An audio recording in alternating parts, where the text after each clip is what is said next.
Y ahora volvemos de alguna manera al análisis de lo que ha sido la campaña electoral, las elecciones recientes del pasado domingo, pero desde una mirada internacional, de un franco uruguayo que se vino en estos días pasados para votar, pero que está viviendo en República Dominicana, si no me equivoco, ¿verdad? Dijiste recién. Muy bien, Bueno, bienvenido. Muchas Bienvenido. gracias por la invitación. Bienvenido. Sí, exactamente, hace ya aproximadamente año y algo, desde julio del año pasado, que estoy instalado en República Dominicana haciendo consultoría con el gobierno del presidente Abinader y para el partido de gobierno, el PRM.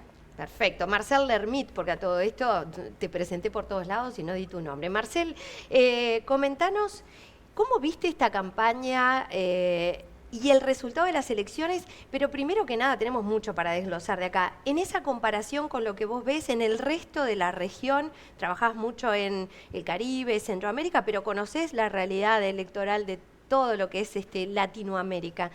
¿Cómo viste estas últimas elecciones Bien. en relación a la región? A ver, Uruguay tiene algunas características que son muy particulares a la hora de hacer política. Una quizás que sea la principal es la fortaleza que tienen los partidos políticos, ¿no? Lo que está sucediendo en América Latina es que estamos viendo una crisis de las instituciones. ¿Qué quiere decir esto? Que según los estudios que viene haciendo el Latinobarómetro ya desde hace unos 15, 20 años quizás, empezamos a notar que la gente cree cada vez menos en los partidos políticos, cree cada vez menos en la política, cree cada vez menos en los gobiernos, cree cada vez menos en los legislativos, a puntos que con guarismos muy bajitos. Incluso si nosotros vemos, por ejemplo, congresos como el de Perú o Ecuador, ni siquiera llevan un 10% de aprobación ni de credibilidad. ¿Qué pasa en Uruguay? Tremendo. Sí, no, eso es terrible. Es una crisis institucional que está viviendo América Latina que es fuertísima y que Uruguay, si bien se empiezan a ver algunas tendencias, no llega a los niveles que tiene el resto de la región. ¿Y eso por qué? ¿Por la corrupción? ¿Por las cosas que quedan al descubierto? Hay varias cosas. Hay necesidades que tienen nuestros habitantes en América Latina que el sistema político no se los termina cumpliendo. O sea, si vos empezás a ver, por ejemplo, las mismas investigaciones del Latinobarómetro, vas a ver que la insatisfacción con la democracia es cada vez más alta. Más del 50% de los habitantes de América Latina no le interesa la democracia, no cree en la democracia. Sí, de hecho, votan muchas veces a políticos corruptos. Votan muchas veces, ahí hay un cambio como de paradigma. Se está votando al político sin tomar en cuenta algunas características que tenían los políticos y que se los medía antes, como es los temas éticos, ¿no? Si nosotros hacemos un recorrido por América Latina, por lo que ha pasado en América Latina en los últimos años, vamos a ver, por ejemplo, el caso de Costa Rica, que tenemos a Rodrigo Chávez, el presidente actual, que termina siendo presidente, pero con casos de acoso sexual y laboral que él los termina reconociendo en plena campaña. Claro. Colombia, Rodolfo Hernández llega a una segunda vuelta con un partido llamado Liga Anticorrupción, acusado de corrupción en su gobierno local y se terminan comprobando esos problemas de corrupción. Chile, sale tercero Franco Parisi, una persona que no tiene ni partido político siquiera y que no podía hacer campaña en Chile porque estaba requerido por la justicia. Panamá, Martinelli termina preso, el candidato a vice, Rodolfo Mulino, termina siendo el candidato a presidente y quien gana la alcaldía fue una persona que estuvo presa por corrupción ahora 3, 4 años atrás. O sea, pero tenemos casos en todos los países. A mí mismo me ha tocado perder una campaña en un gobierno local en Perú con una persona que estaba detenida, que estaba presa por corrupción y hizo la campaña desde la cárcel. ¿Qué es lo que sucede? Ya para el ciudadano común y corriente, o para muchos de los ciudadanos, ya no es tan importante si es corrupto o no es corrupto. Cuando antes nosotros veíamos un candidato que era corrupto, decíamos, no, esto no lo podemos votar. Pero Uruguay se maneja diferente, ¿verdad? En Uruguay se maneja diferente, pero ya empezamos a ver algunos indicios que se parece más a América Latina. Uruguay y República Dominicana, justamente, volvemos al principio, son países en los que el partido político pesa mucho. Es muy importante lo que dice el partido político y todavía se mide algunas cuestiones éticas, aunque ya no es lo más importante. Ya pueden llegar se puede votar un partido político con casos de corrupción comprobados, ¿no? Antes, si habían casos de corrupción, la gente miraba y decía, a este partido no lo voto porque es un partido corrupto. Hoy ya eso no es tan así, hoy se vota bien buscando, por ejemplo, se vota mucho por el tema de la espectacularización de la política, ¿no? La política del espectáculo ha crecido a niveles inimaginables. ¿No? Mucha gente, por lo que hablábamos de las crisis de las instituciones, hay un porcentaje muy grande de las ciudadanías que no está consumiendo política, no mira política. Y lo encontramos en TikTok, los encontramos en Instagram, y entonces lo que se está haciendo es una migración de los políticos hacia ese tipo de redes, pero sin un mensaje político claro, ¿no? Buscando mostrar la persona, tratando de mostrar el lado humano y no tanto propuestas ni contenidos. Sí. El expresidente Julio María Sanguinetti, por ejemplo, decía que esta era una campaña sin los dinosaurios, él lo planteaba en esos términos, haciendo referencia a él, a la calle Herrera, también a Mujica. Y de a poco se ha empezado a ver la figura de los outsiders acá en Uruguay. Recuerdo la elección pasada Juan Sartori, en este caso, bueno, Andrés Ojeda, que marcó también un perfil distinto, más allá de que tenía una cercanía con el Partido Colorado desde hace años. ¿Qué opinás sobre esos fenómenos, sobre los outsiders? ¿Son también consecuencia de ese descreimiento de la ciudadanía al sistema político? Absolutamente, absolutamente. Justamente esta crisis institucional y esta falsa, esta poca credibilidad que tiene el sistema democrático permite que ingresen políticos, entre comillas, al sistema político, diciendo yo no soy un político, me tienen que votar a mí porque todo esto es un desastre, yo no creo en la política, pido el voto. Y lo hacen justamente a través de un discurso que es antisistema, y por otro lado apelando a la política del espectáculo. Claramente uno de los casos es el de Milei, ¿no? Nosotros vimos a Milei cantando en el Luna Park. ¿Cuándo un presidente o cuándo un político lo vamos a ver haciendo espectáculo a ese nivel? Bueno, eso está sucediendo en América Latina en general. El caso que hablábamos recién de Panamá, que me tocó vivirlo bastante de cerca en la elección panameña, quien gana la alcaldía, el cierre de campaña es un baile. Directamente un baile, se cierra un gimnasio, baile, todo el mundo bailando y voten a tal candidato, pero no hay un contenido. Sí, aquí en Uruguay somos algo más conservadores, ¿no? Se podría decir, porque si bien los outsiders han tenido éxito, tampoco es que llegan a los niveles como para poder pelear una presidencia. Exactamente, pero igual se han cambiado algunas modalidades de hacer campaña electoral. Por ejemplo, ¿no? Hay una fórmula que es como la fórmula básica para hacer una campaña electoral, que es, nosotros empezamos hablando del candidato.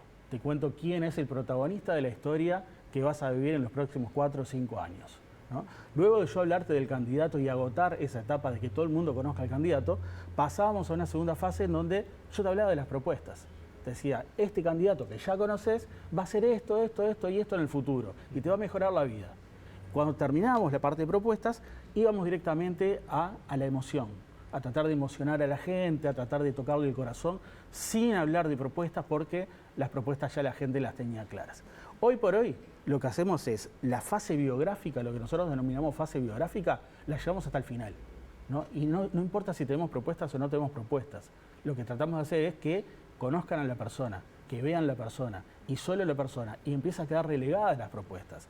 Finalmente hay muchos lugares que ni siquiera saben qué es lo que están votando, más allá si es una persona que ama a los animales, una persona que se lleva bien con su familia, que sale con su esposa y sus hijos en fotografías, o que si cocina en la casa, por ejemplo, o si baila muy bien, como es el caso de Perú. Igual también te digo algo, me da la sensación, corregime si estoy equivocado, que antes uno votaba a un presidente que tenía que saber de todo, ¿viste? Vos lo veías al presidente y sabe de economía, sabe de seguridad social, sabe de seguridad, sabe de educación. Hoy me parece que la gente no busca eso en un candidato, sino que busca un gestor, una persona que esté rodeada por buenos equipos, que lo puedan asesorar. ¿No pasa eso hoy? Va un poco por ahí. Hoy es más importante el par, ¿no? El yo ver a una persona y poder identificarme y decir, es una persona igual a mí. Sí. Y no ver un político formales de los de antes. ¿Por qué? Porque esos políticos cayeron también en la falta de credibilidad de esta crisis institucional que nos viene anunciando el Latinobarómetro desde hace 20 años. Entonces, al caer en esa crisis y eso de los políticos son todos iguales, no hay diferencia entre un político y otro, entonces lo que se busca estratégicamente es tratar de mostrar un par. Esta persona es igual a vos. Esta persona actuaría como actuarías vos en el gobierno. Claro, por eso supongo que se diste acá. Por eso capaz que pasó lo que pasó con Gustavo Salle, que recién entrevistábamos hace un rato. Viste que Gustavo Salle dice, son todos corruptos, todos se arreglan, todos son coimeros. Y vos salís a la calle y muchas veces está instalada esa percepción. Capaz que por ahí se explica, ¿no?, de por qué Salle tuvo una buena votación y accede al Parlamento. Sí, a mí igual de todas maneras me sorprendió bastante el guarismo que obtiene Salle, ¿no? Porque los números realmente son bastante altos y son para tomar en cuenta. Se está votando ahí un outsider, se está votando la persona que está yendo en contra del sistema.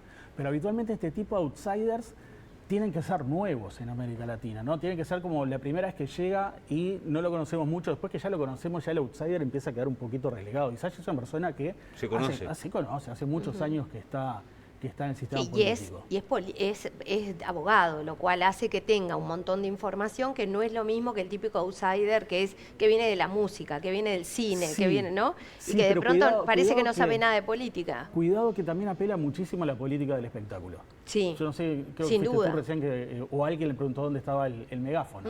O sea, esa es la utilización, por ejemplo, de simbología, del objeto político, ¿no? El objeto político sabemos que capta mucho la atención del ciudadano en general. Sí, de hecho su diálogo hoy era mucho más moderado que lo que Por supuesto. era antes de las elecciones. Incluso lo vemos muchas veces en algunos otros programas que se levanta y se quiere ir y que grita y eleva la voz. Entonces, todo eso es una apelación a la política del espectáculo que se está consumiendo en general en Claro. América Latina, no tanto en Uruguay todavía, pero que empieza a llegar. ¿Qué puede pasar ahora? Porque ahora tenemos un balotaje, hay 2 candidatos, vos me decís, bueno, la gente busca otras cosas en el candidato y nosotros capaz los periodistas decimos, porque hablen de propuestas, pero capaz que no le importa a la gente las propuestas, digo...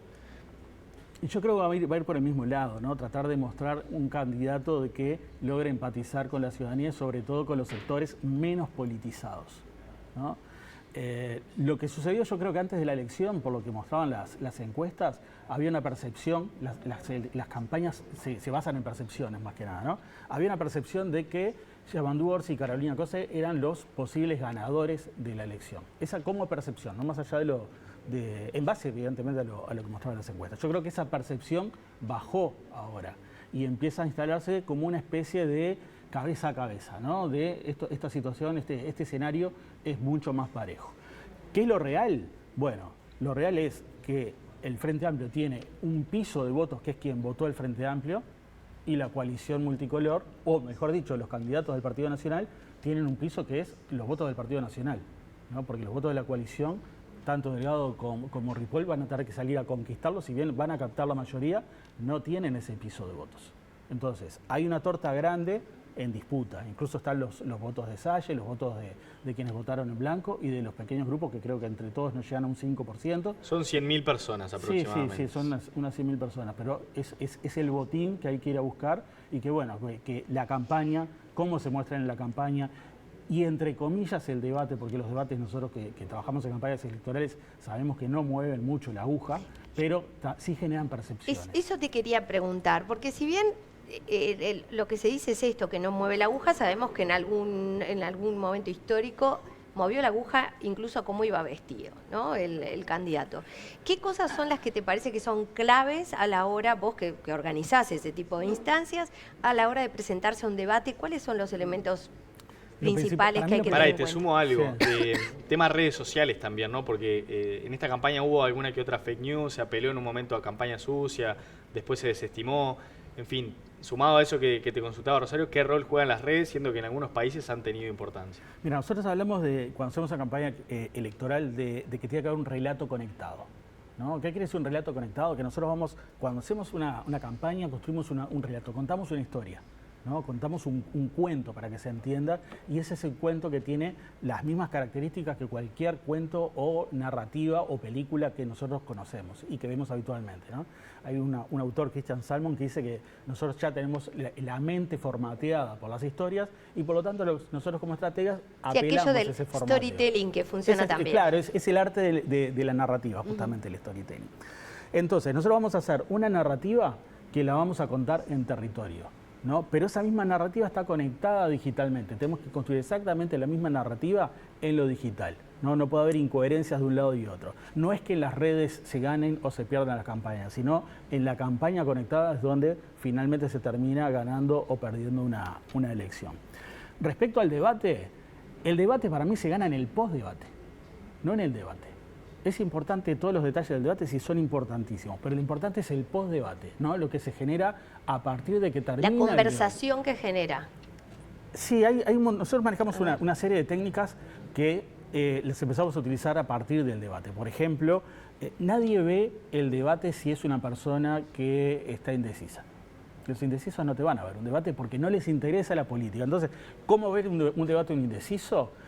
Se arma una picadita, se sirve un whisky o un refresco, se pone a mirar el debate, te mira el primer bloque y después se pone a conversar con los compañeros de la mesa, la familia, se hablan de fútbol, del partido de Peñarol, de lo que sea, pasa el debate mientras no escuchó nada y cuando llega el minuto de oro vuelve a mirar y dice, el debate, mira ese minuto de oro.